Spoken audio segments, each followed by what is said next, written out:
সমুদ্র মন্থনের সময় শুধু অমৃত আর বিষই বেরিয়ে আসেনি, আরও অনেক কিছু বেরিয়ে এসেছিল, যার মধ্যে সবার প্রথমে বেরিয়ে আসে হলাহল বিষ, যা ভগবান শিব নিজের কণ্ঠে ধারণ করেছিল।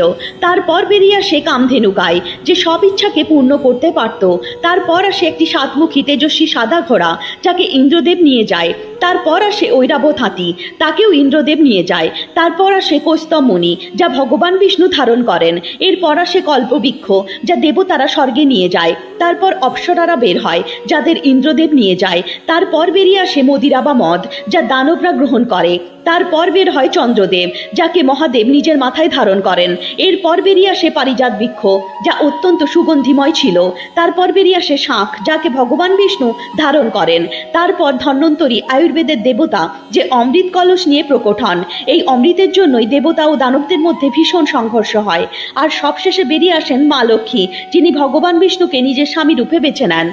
বলো জয় শ্রীকৃষ্ণ।